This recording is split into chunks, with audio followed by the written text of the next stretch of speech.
Like کریں، subscribe کریں، bell icon کو دبائیں تاکہ ہماری ویڈیو سب سے پہلے آپ کے پاس پہنچ سکے۔ اللہ رب العزت جل جلالہ ارشاد فرماتا ہے وَتُعِزُّ مَن تَشَاءُ وَتُذِلُّ مَن تَشَاءُ۔ اللہ جسے چاہتا ہے عزت عطا فرماتا ہے اور جسے چاہتا ہے ذلت عطا فرماتا ہے۔ پروردگار جل جلالہ نے یہ فرما کر ایسا نہیں کہ ہمیں اپنی مرضی سے عزت و ذلت کی تلاش یا عزت و ذلت کے حوالے سے کچھ نہ بتایا ہو اور عزت کی تلاش میں اپنی مرضی سے نکل جائیں اور پھر ذلت نصیب ہو جائے، نہیں، بلکہ پروردگار جل جلالہ کے فرامین کی تشریح پیغمبر رحمت صلی اللہ تعالی علیہ وسلم نے بڑے واضح لفظوں کے اندر فرمائی ہے، اور ان تشریحات کی روشنی کے اندر اگر ہم دیکھیں تو ہمیں پتہ چلے گا کہ اللہ رب العزت جل جلالہ نے عزت اور ذلت کن چیزوں میں رکھی ہے۔ بظاہر ایک چھوٹا سا جملہ ہے لیکن اس کی جامعیت کا اندازہ اللہ اکبر عقل مند ہی لگا سکتے ہیں۔ فرمان ہے عزت کے حوالے سے من قنع جل ومن طمع ذل، جس نے قناعت اختیار کی اسے اللہ نے عزت عطا فرمائی، اور جس نے لالچ اختیار کی اللہ نے اسے ذلیل فرما دیا۔ تو پتہ چلا اگر کسی کو عزت حاصل کرنی ہے تو حصول عزت کا ذریعہ قناعت ہے۔ اب قناعت کسے کہتے ہیں؟ تو میرے پیارے آقا صلی اللہ تعالی علیہ وسلم کے پیارے دیوانوں، روزمرہ کی چیزوں میں ضرورت بھر کا مل جانا اور اس پر راضی رہنا، اس کا نام ہے قناعت۔ اور اسی طریقے سے ایک جگہ یہ بھی تعریف کی گئی کہ روزمرہ کی ضرورت کے نہ ملنے کے باوجود بھی راضی رہنا، اس کا نام ہے قناعت۔ تو دونوں اعتبار سے ہم دیکھیں، آج جو اس وقت لاک ڈاؤن کی وجہ سے پوری دنیا اسٹک ہے، پوری دنیا رکی ہوئی ہے، لیکن آپ دیکھیں، اس پر غور کریں، جن لوگوں کی زندگی سادگی میں گزرتی تھی، جن لوگوں کی زندگی کے اندر کوئی لہو و لعب نہیں تھا، جن لوگوں کی زندگی کے اندر تعیش نہیں تھا، جن لوگوں کی زندگی کے اندر اسراف نہیں تھا، انہیں اس لاک ڈاؤن والی زندگی سے بہت زیادہ فرق پڑتا ہوا نہیں دکھائی دیتا۔ میں اس کو تھوڑا سا سمجھانے کی کوشش کروں گا، انشاءاللہ بات اچھی طرح سمجھ میں آ جائے گی۔ لاک ڈاؤن سے کن کو زیادہ فرق پڑا ہے؟ آرٹیفیشل زندگی کو، جو مال میں جانے کے شوقین تھے، جو پب میں جانے کے شوقین تھے، جو مووی میں جانے کے شوقین تھے، جو ہوٹلوں میں جانے کے شوقین تھے، جو ریسٹورنٹ میں جانے کے شوقین تھے، جو گپ شپ کے لیے ادھر ادھر پکنک اسپاٹ پر جانے کے شوقین تھے، ان کی زندگی تھم سی گئی۔ لیکن آپ دیکھیں، پانی آج بھی ہے، ہوا آج بھی موجود ہے، گھر میں کھانے کے لیے اللہ عز و جل نے تقریباً لوگوں کو اتنا عطا کر دیا ہے، ہوائیں چل رہی ہیں، سورج نکل رہا ہے، چاند اپنی جگہ پر ہے، اور اناج نکل رہا ہے، پھل فروٹ نکل رہا ہے۔ تو نیچرل جتنے ریسورسز تھے اور نیچرل جتنی چیزیں تھیں انسانی ضرورت کے لیے، وہ ساری چیزیں تو آج بھی ویسے ہی ہیں۔ اگر تکلیف ہوئی ہے تو آرٹیفیشل لائف کو سب سے زیادہ تکلیف ہوئی ہے۔ لیکن اب آپ دیکھیں نا کہ وہی دادی جو پوتوں کو، نانی نواسوں کو کہانیاں سنانے والا جو سسٹم تھا، وہ سب بالکل لاک ڈاؤن ہو گیا تھا، ختم ہو گیا تھا، فنش ہو گیا تھا۔ اب پھر سے فیملی گیدرنگ ہو رہی ہے، بچے ماں باپ کے ساتھ مل کر کے بیٹھ رہے ہیں، ایک ہی دسترخوان پر کھانا ہو رہا ہے۔ پہلے ایسا تھا کہ لاک ڈاؤن نہ ہونے کی صورت کے اندر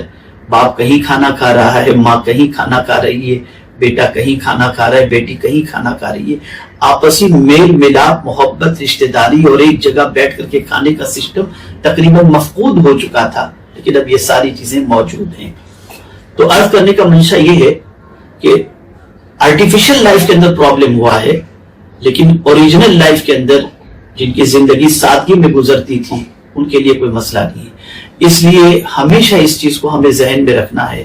اور وہ یہ ہے کہ ہم اپنی لائف سٹائل ایسی رکھیں کہ ہمیں اپنی لائف سٹائل کے اندر کبھی بھی ایسی دقت کا سامنا نہ کرنا پڑے کہ جس کی وجہ سے ہماری طبیعت پر بوجھ سا محسوس ہو۔ اب آپ دیکھیں، آقا کریم صلی اللہ تعالی علیہ وسلم کی حیات طیبہ کا مطالعہ کریں۔ اللہ اکبر۔ پیغمبر رحمت صلی اللہ علیہ وسلم کے حوالے سے امام عشق و محبت کہتے ہیں، کل جہاں ملک اور جو کی روٹی غذا، اس شکم کی قناعت پہ لاکھوں سلام۔ کل جہاں ملک، مصطفیٰ جان رحمت صلی اللہ تعالی علیہ وسلم پوری دنیا کے بادشاہ، لیکن رسول اعظم صلی اللہ علیہ وسلم کی غذا کیا تھی؟ جو کی روٹی۔ آقا کریم صلی اللہ تعالی علیہ وسلم نے سادگی کو کیوں پسند فرمایا؟ کیا وجہ تھی اس کی؟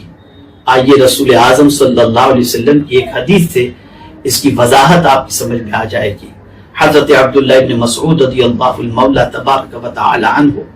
پیغمبر رحمت صلی اللہ علیہ وسلم کی خدمت میں حاضر آئے تو دیکھا کہ رسول گرامی وقار صلی اللہ تعالی علیہ وسلم کھجور کی چٹائی پر آرام فرما رہے ہیں، اور چٹائی کے نشانات پیغمبر رحمت صلی اللہ علیہ وسلم کی پشت انور پر ہیں۔ اللہ اکبر۔ حضرت عبداللہ ابن مسعود رضی اللہ تعالی عنہ جو رسول اعظم صلی اللہ علیہ وسلم کے خادم خاص تھے، اور تاجدار کائنات صلی اللہ علیہ وسلم کے گھر میں اس طرح سے ان کا آنا جانا تھا کہ لوگ انہیں اہل بیت میں تصور کیا کرتے تھے۔ تو حضرت عبداللہ ابن مسعود رضی اللہ تعالیٰ عنہ نے آقا کریم صلی اللہ علیہ وسلم کی پشت انور پر جب کھجور کی چٹائی کے نشانات دیکھے تو عرض کرتے ہیں، یا رسول اللہ صلی اللہ تعالی علیہ وسلم، اگر سرکار اجازت دیں تو نرم گدے کا اہتمام کیا جائے تاکہ جب سرکار آرام فرمانا چاہیں تو اس نرم گدے پر حضور صلی اللہ علیہ وسلم آرام فرمائیں تاکہ تھوڑی راحت نصیب ہو جائے۔ پیغمبر رحمت صلی اللہ علیہ وسلم کا جواب سماعت فرمائیں۔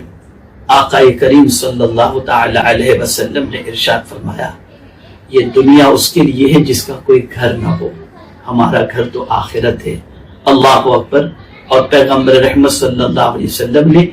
لگزری لائف سے، حالانکہ گدے کا استعمال کوئی گناہ کی چیز نہیں تھی، لیکن پیغمبر اعظم صلی اللہ علیہ وسلم نے سمپل لائف اور سادگی کو پسند فرما کر دنیا کے ماننے والوں کو درس دیا کہ اگر تمہارے پاس نعمتوں کی بھرمار بھی ہو جائے تو لائف سٹائل کے اندر تعیش نہیں ہونا چاہیے، بلکہ تمہاری زندگی سادگی والی ہو، قناعت والی ہو، تاکہ تمہاری زندگی کی سادگی اور قناعت کی بنیاد پر اللہ نہ کرے کبھی ایسی افتاد آ پڑے یا زندگی میں کبھی ایسا موقع آ پڑے کہ جس کی وجہ سے تمہارے پاس اس طریقے کی زندگی گزارنے کے لیے موجود نہ ہو سامان، تو تمہیں دقت کا سامنا نہ کرنا پڑے۔ میرے پیارے آقا صلی اللہ تعالی علیہ وسلم کے پیارے دیوانوں، اس لیے قناعت کو اختیار کریں، اور قناعت، اللہ اکبر، جتنا مقدور بھر ضرورت بھر اللہ نے عطا فرما دیا اسے استعمال کرنا، اس پر راضی رہنا۔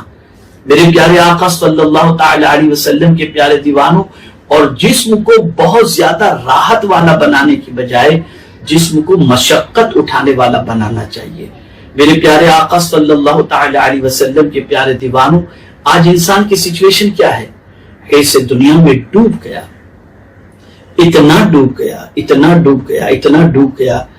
کہ اگر اس کو پروردگار جل جلالہ مقدور بھر عطا بھی فرما دے تب بھی اس کا پیٹ نہیں بھرتا، اور وہ مزید سے مزید کے طلب کے اندر کوڑتا رہتا ہے اور زندگی گزارتا چلا جاتا ہے۔ میرے پیارے آقا صلی اللہ تعالی علیہ وسلم کے پیارے دیوانوں، اللہ والوں کی زندگی اور خود رسول اعظم صلی اللہ علیہ وسلم کی حیات طیبہ کے بارے میں دیکھیں کہ اللہ اکبر، پیغمبر رحمت صلی اللہ تعالی علیہ وسلم کی بارگاہ میں ایک دور ایسا بھی آیا کہ بے پناہ کشادگی تھی، بے پناہ فراوانی تھی، لیکن اس کے باوجود ام المؤمنین حضرت عائشہ صدیقہ رضی اللہ تعالی عنہ فرماتی ہیں کہ ایک ایک مہینہ گزر جاتا ہمارے گھر میں چولہا تک نہ جلتا، ہم 2 کالی چیزوں پر اکتفا کرتے، اور وہ 2 کالی چیزیں کون سی ہیں؟ پانی اور کھجور۔ اس پر رسول اعظم صلی اللہ علیہ وسلم اور آپ کے گھر والے اکتفا کیا کرتے تھے۔ میرے پیارے آقا صلی اللہ تعالی علیہ وسلم کے پیارے دیوانوں، یاد رکھیں جو اسراف کے عادی ہیں، جو فضول خرچیوں کے عادی ہیں، انہیں بے پناہ اللہ سے ڈرنا چاہیے، اس لیے کہ یاد رکھیں میرے پیارے آقا صلی اللہ تعالی علیہ وسلم کے پیارے دیوانوں، جتنی دولت زیادہ ہوگی قیامت میں اتنا ہی حساب بھی زیادہ ہوگا، اور دنیا میں اگر انسان آرام سے قناعت کے ساتھ اپنی زندگی کو گزارے گا تو اسے پروردگار جل جلالہ عزت و سر بلندی عطا فرمائے گا۔ اس کو ایک ایگزامپل کے ذریعے میں سمجھاؤں، اگر کسی کے پاس اچانک دولت کی فراوانی ہو گئی اور اس نے اپنی لائف کو بالکل لگژری بنا لی، مرسیڈیز کے بغیر چل نہیں سکتا، بغیر کار کے وہ کہیں جا نہیں سکتا، اے سی کے بغیر چل نہیں سکتا، 2 خادموں کے بغیر کہیں نہیں چل سکتا، دسترخوان پر قسم قسم کی غذائیں اور لذیذ غذائیں اس کی عادت اگر بن جاتی ہے، اور پھر کبھی اللہ عز و جل اس سے دولت چھین لیتا ہے اور اس کے بعد اسے نمک روٹی پر اکتفا کرنا پڑتا ہے، تو دنیا اسے کہتی ہے بہت اڑ رہا تھا، دیکھو آج کیا پوزیشن پر آ کر کے کھڑا ہو گیا۔ اس لیے عادتیں ایسی اپنائیں دولت کے ہونے کے باوجود کہ زندگی ہمارے لیے بوجھ نہ بن جائے، آسان بن جائے۔ بلکہ ایک چھوٹا سا جملہ میں آپ کے گوش گزار کرنا چاہوں گا کہ ہمیشہ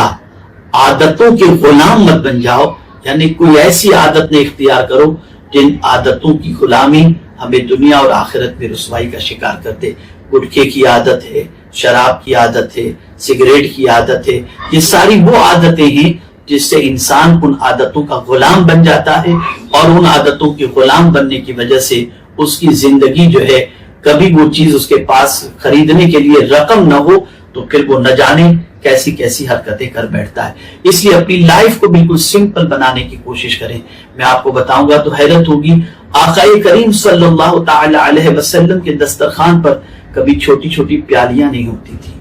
رسول اعظم صلی اللہ تعالی علیہ وسلم کے دسترخوان پر ایک وقت میں ایک ہی قسم کا سالن ہوتا۔ آپ اندازہ لگائیں ہمارے دسترخوانوں پر قسم قسم کی غذائیں اور مختلف قسم کے سالن موجود ہوتے ہیں، مختلف قسم کی ڈشیں ہوتی ہیں۔ اگر اللہ نے آپ کو دیا ہے اور آپ کے پاس بے پناہ فراوانی ہے، پھر بھی زندگی کو سادہ گزارنے کی کوشش کرنی چاہیے اور اسراف سے بے پناہ بچنا چاہیے۔ ہماری ویڈیو کو لائک شیئر ضرور کریے۔